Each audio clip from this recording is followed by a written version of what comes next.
3장 13절부터 우리 같이 읽겠습니다.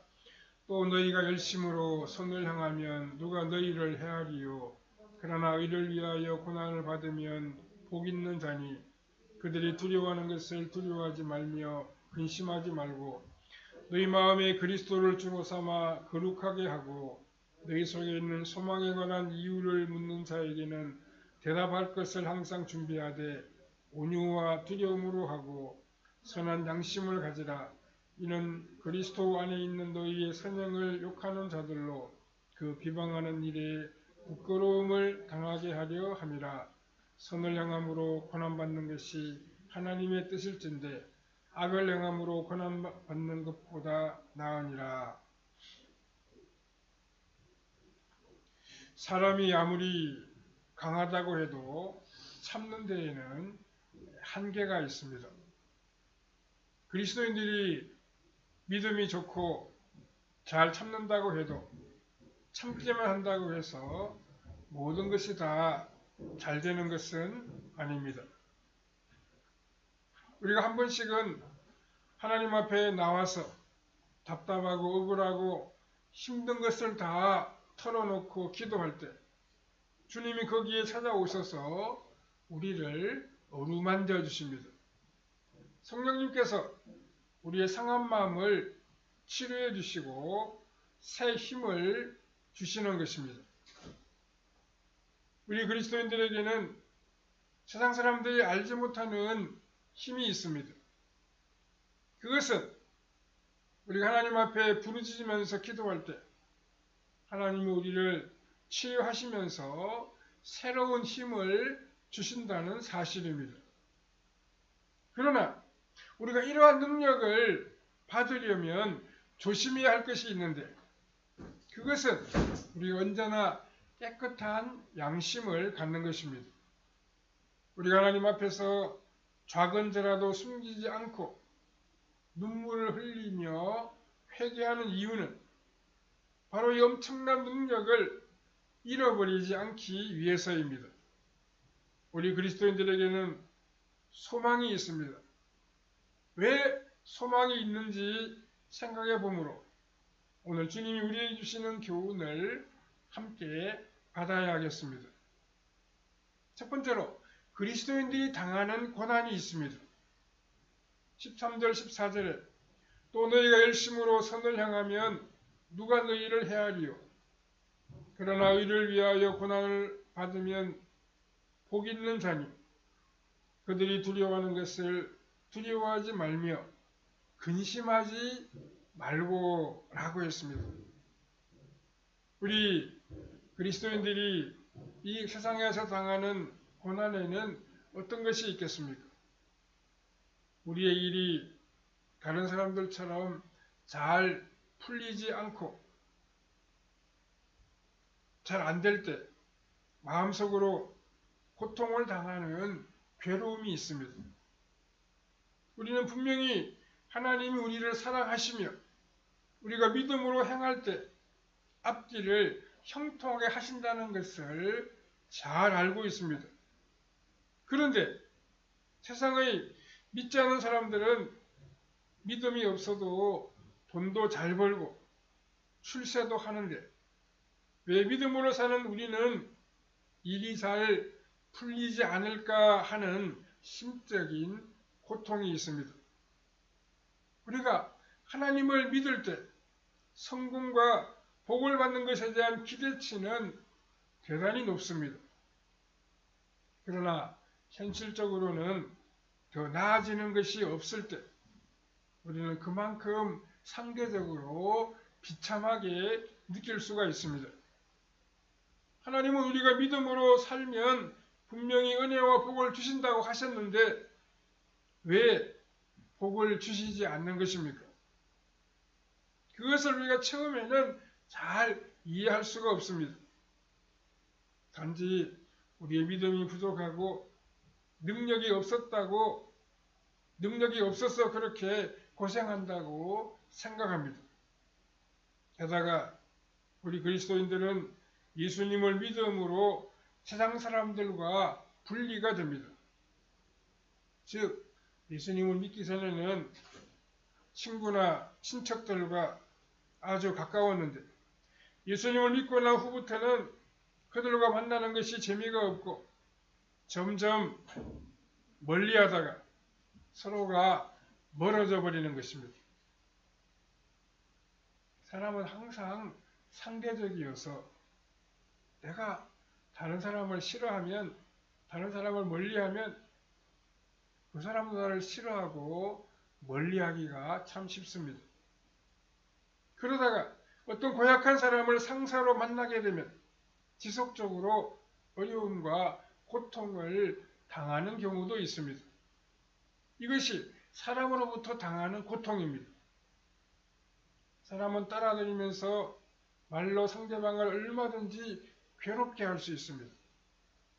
특히 자신이 가장 소중하게 생각하는 것을 조롱당할 때 가장 마음에 큰 아픔을 느끼게 됩니다. 예수님을 믿는 사람들에게 가장 소중한 것은 신앙생활입니다. 그런데 믿지 않는 사람들이 신앙을 가지고 욕하고 빈정거릴 때 마음이 괴로워질 수밖에 없습니다. 여기서 한 걸음 더 나아가면 본격적인 신앙의 박해가 일어납니다. 즉, 오직 예수님을 믿는다는 그 한 가지 이유만으로 감옥에 가거나 고문을 당하거나 재산을 몰수당하는 것입니다. 사실 로마 시대에는 이런 엄청난 박해가 서서히 다가오고 있는 가운데 있었습니다. 그리스도인들에게 닥치는 고난은 반드시 욕심으로 산 것에 대한 징계만은 아닙니다. 오히려 하나님은 고난을 통해 우리들도 온전하고 정직하고 겸손하게 하셔서 완전히 하나님의 손에 붙들린 그런 사람이 되게 하십니다. 우리가 신앙생활을 한다고 하지만 어떻게 보면 하나님과 우리 사이의 숨바꼭질 같을 때가 있습니다. 즉 하나님은 우리를 손에 잡아서 쓰시려고 하시고 우리는 어떻게 해서든지 하나님의 손에서 빠져나와서 내 인생을 내 마음대로 살아가려고 합니다. 우리는 하나님이 잡으려고 하실 때 이리 빠지고 저리 빠져서 도망을 다니다가 더는 빠질 수 없는 코너에 물리게 되면 결국 이런 고난을 통해서 완전히 하나님의 손에 붙들린 도구가 되는 것입니다. 하나님은 우리를 고난을 통해서 정금과 같은 믿음을 갖게 하시고 어마어마하고 놀라운 보물을 찾아내게 만드십니다. 두 번째로 선을 행하고 살아가면 우리에게 소망이 있습니다. 13절을 보시면 너희가 열심으로 선을 향하면 누가 너희를 해하리요? 라고 했습니다. 그리스도인들이 믿지 않는 사람들에게 어려움을 당하는 이유는 그리스도인이 세상 사람들과 다르기 때문입니다. 세상 사람들은 이 세상이 그들의 전부이므로 어떻게 하든지 이 세상에서 잘 되려고 온 마음과 정성을 다합니다. 그러나 그리스도인들은 이 세상에 살지만 다른 세상을 위해 더 많은 노력을 하게 됩니다. 이 세상에서 잘 되는 것도 좋은 일이지만 그것보다는 하나님을 더 좋아합니다. 다른 사람들이 이 세상에서 행복하게 사는 것보다는 천국을 소망하며 살아가도록 만들려고 애를 씁니다. 그러니까 세상 사람들이 예수님을 믿는 사람들을 좋아할 리가 없습니다. 게다가 예수님을 믿는 사람들은 하나님을 믿기 때문에 자연적으로 생기는 자신감이 있습니다. 이것은 하나님을 믿는 믿음에서 오는 존귀함과 자신감입니다. 그러나 세상 사람들은 이것을 건방진 것으로 생각해서 비참하게 느끼도록 하기 위하여 핍박하고 말로 공격을 하기도 합니다. 또 그리스도인들이 이 세상 사람들을 또 그리스도인들이 세상 사람들과 관계에서 어려움을 느끼는 것은 또 다른 이유가 있습니다.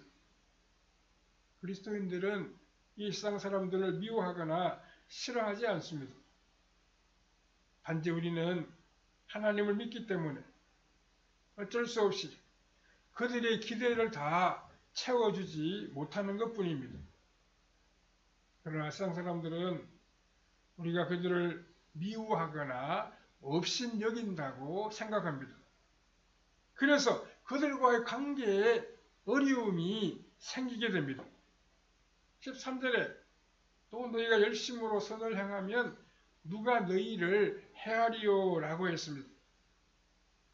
베드로 사도가 이렇게 말씀하신 의도는 아무리 다른 사람들이 오해하고 미워한다고 하더라도 끝까지 사랑으로 대하면 결국 누구든지 감동을 받고 마음의 문을 열게 된다는 뜻입니다. 그런데 우리 믿는 사람들이 결코 그렇게 마음이 넓은 사람들이 아닙니다. 즉, 내 신앙을 지키느냐 지키지 못하느냐 하는 위기 가운데에서 다른 사람에게 선이 나오지 않습니다. 결국 우리의 신앙은 처음부터 성숙한 신앙이 아닌 것입니다. 이것은 어쩔 수 없는 일입니다. 그러나 처음에는 내 신앙을 지키기 위해 다른 사람들과 담을 쌓고 관계가 소원했지만 이 평행선이 깨질 때가 옵니다. 그때가 언제인가 하면 나를 미워하고 욕했던 사람들에게 어려움이 닥친 때입니다. 그 사람이 어려움에 빠졌을 때 우리는 과거에 그가 나에게 못되게 했던 것을 생각하면 절대로 안 됩니다. 나를 힘들게 했던 사람에게 어려운 일이 생겼을 때 열심을 다해 선을 행하고 도와주어야 합니다. 그러면 어떻게 됩니까? 그 사람과 가까워질 수 있습니다. 이것이 결국 믿음의 승리입니다. 베드로 사도가 열심으로 선을 행하라고 한 것은 마음을 넓게 가지라는 뜻입니다. 우리가 다른 사람들에게 복수하려고 시도해서는 안 됩니다. 마음을 바다처럼 넓게 가져서 할 수 있는 한 다른 사람의 어려움을 이해하고 도와주려고 하는 선한 마음을 가져야 합니다. 그 이유는 사람이 아무리 악하고 못되게 말한다고 해도 그것은 일시적인 것에 불과하기 때문입니다. 뿐만 아니라 우리가 끝까지 잘 대해주면 아무리 이기적인 사람이라고 해도 결국에는 마음이 녹아내리게 되어 있습니다. 이것이 귀한 믿음의 승리요 하나님을 기쁘시게 하는 일입니다. 그래서 하나님은 우리로 하여금 억지로 믿지 않는 사람들을 만나게 하실 때가 있습니다. 믿지 아니하는 시온을 모셔야 하는 경우도 생길 수 있습니다. 이렇게 하는 것은 모두 마음 문을 열게 하기 위한 것입니다. 우리는 예수님을 믿는 사람들과의 신앙적인 교제를 나누는 것이 기쁘고 좋을 것입니다. 그러나 그렇게 하면 누가 예수님의 사랑을 알게 되겠습니까? 때때로 시간도 좀 손해를 보아야 하고 돈도 좀 손해를 봐야 세상 사람들을 그리스도에게로 이끌어낼 수 있습니다. 세 번째로 의를 위하여 고난을 받는 것이 복된 삶입니다. 우리가 선을 위하여 살아간다고 하더라도 미움이나 시기가 완전히 없어지는 것은 아닙니다. 그 이유는 우리가 예수님을 믿는 것을 싫어하는 사탄이 있기 때문입니다. 그래서 사탄은 우리가 믿음으로 살고 의롭게 살수록 더 미워합니다. 이것이야말로 주님으로 인한 박해인 것입니다.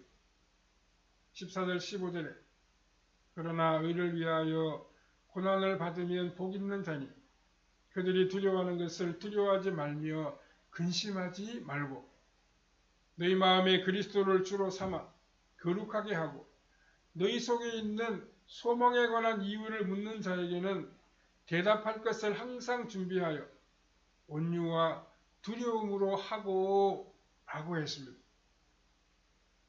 우리가 믿음으로 살려고 노력함에도 불구하고 고난과 핍박이 찾아올 때 어떻게 해야 하겠습니까? 그럴 때 가장 복 있는 사람이 바로 나라고 하는 사실을 알 필요가 있습니다. 우리는 우리가 알고 있는 어떤 형제나 자매가 신앙적인 이유로 박해를 받고 큰 어려움에 처해 있다면 참 안 됐다고 생각하게 될 것입니다. 그리고 그런 어려움을 당하지 않는 우리는 참 다행스럽다고 생각하려는지 모르겠습니다. 그러나 성경은 그렇게 말씀하고 있지 않습니다. 베드로 사도는 의를 위하여 고난을 받으면 복 있는 자니라고 말씀하고 있습니다. 이것이 무슨 말씀입니까? 이 세상 모든 사람이 부러운 눈으로 쳐다봐야 할 사람이 그 누구입니까? 그 사람은 바로 믿음 때문에 고난을 받고 있는 사람입니다. 왜 그렇습니까? 그런 사람에 대한 상급이 크기 때문입니다. 예수님은 마태복음 5장 11절과 12절에서 나로 말미암아 너희를 욕하고 박해하고 거짓으로 너희를 거슬러 모든 악한 말을 할 때에는 너희에게 복이 있나니 기뻐하고 즐거워하라. 하늘에서 너희의 상이 큼이라. 너희 전에 있던 선지자들도 이같이 박해하였느니라 라고 했습니다. 오늘 보면 14절에서 의를 위하여 고난을 받는다는 이것은 무슨 뜻이겠습니까? 가장 중요한 것이 신앙생활 때문에 고난을 받게 되는 경우입니다.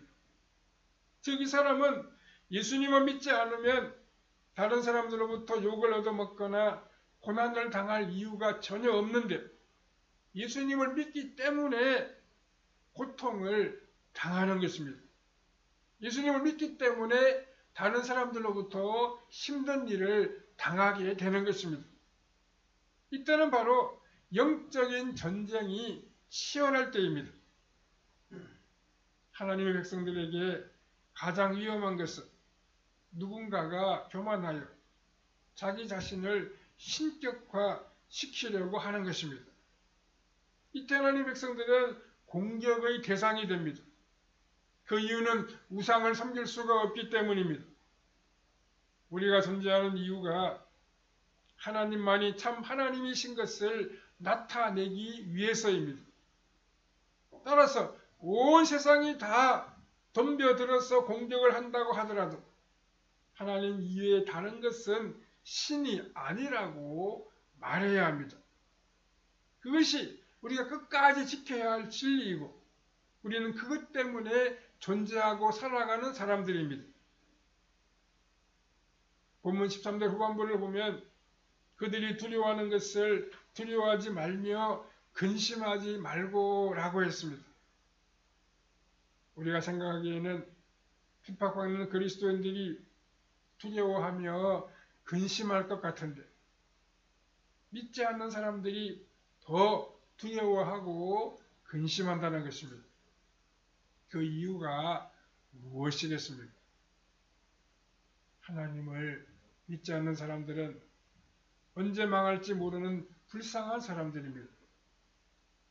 그래서 입으로는 하나님을 부정하고 대적하지만 실제로는 미신적인 생각에 빠져서 작은 어려움이라도 닥치게 되면 불안해하고 두려워할 수밖에 없습니다. 이것은 오늘 우리가 살고 있는 이 사회와 비슷합니다. 사람들이 얼마나 패역한가 하면 하나님을 말하지 못하게 합니다. 하나님을 말하기만 하면 특정 종교를 선전한다고 비난합니다. 요즘에는 공공기관에서 운영하는 무슨 공원이나 운동장에서 그리스도인들이 모여서 무슨 체육대회 같은 걸 하게 되는 경우 보면 예배를 못 드리게 합니다. 찬송가를 부르지 못하게 합니다.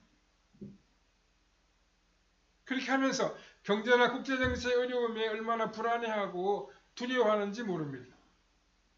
우리는 그런 것을 두려워할 필요가 없습니다. 왜냐하면 모든 것이 다 우리 하나님의 손에 달려있기 때문입니다. 하나님을 믿는 사람과 믿지 않는 사람의 차이는 위기의 때에 나타나게 됩니다.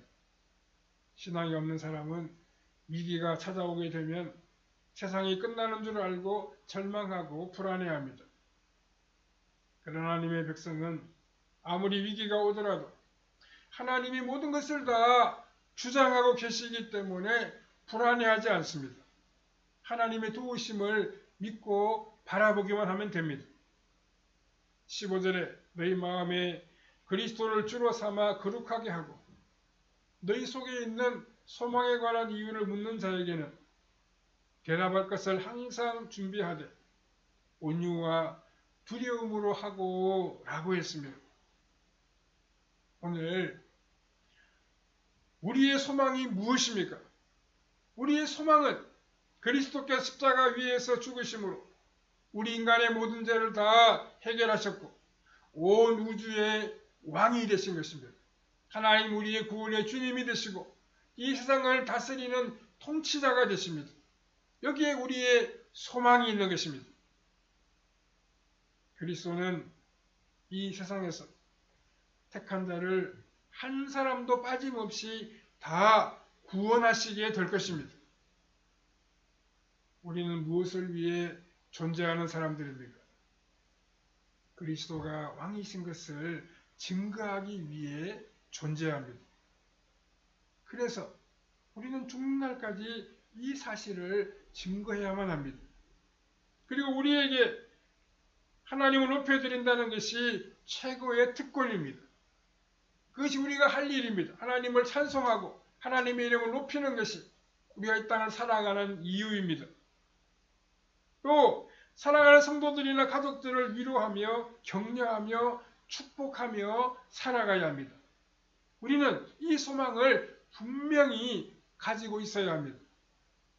16절에 선한 양심을 가지라. 이는 그리스도 안에 있는 너희의 선행을 욕하는 자들로 그 비방하는 일에 부끄러움을 당하게 하려 함이라 라고 했습니다. 이 세상 사람들은 자신의 양심을 지키는 일보다는 이익과 체면을 지키는 것을 더 중요하게 생각합니다. 그래서 텔레비전이나 신문을 보면 정치인들이나 아주 유명한 사람들 금방 들통난 일인데도 불구하고 얼굴색 하나 바꾸지 않고 거짓말을 하는 것을 보게 됩니다. 그러나 정치인들만이 아니라 대부분의 사람들이 거짓말을 하는 것을 대수롭게 여기지 않습니다. 이것은 아주 엄청나게 잘못된 일입니다. 양심이 더러우면 하나님이 응답하지 아니하십니다. 하나님이 기뻐하지 아니하십니다. 거짓말하는 자에게는 성령님의 능력이 나타나지 않습니다. 우리는 항상 선을 행함으로 하나님의 뜻을 이루어 드려야 합니다. 우리에게 있는 소망이 무엇인지 우리가 분명히 알고 우리의 주님이신 예수 그리스도를 모시고 예수 그리스도 안에서 선한 일에 부유하며 하늘의 소망을 가지고 믿음으로 힘차게 나아가는 우리의 삶이 되어야 하는 것입니다. 늘 정결한 양심을 가지고 그리스도를 주로 삼고 하늘의 소망 가운데 살아가는 성도님들의 삶이 다 되시기를 바랍니다. 거룩하시고 자비로우신 아버지 하나님, 우리에게 예수 그리스도 안에 놀라운 하늘의 소망과 기쁨을 주시니 감사합니다. 예수님 때문에 우리가 새 사람 되었고 하늘의 소망과 구원의 기쁨을 누리게 하신 아버지 하나님, 참으로 감사합니다.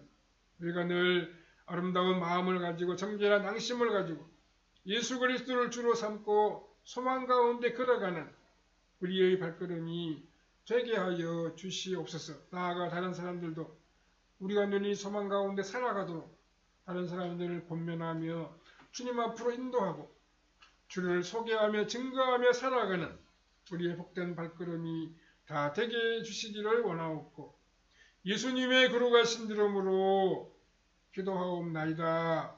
아멘. 찬송가 400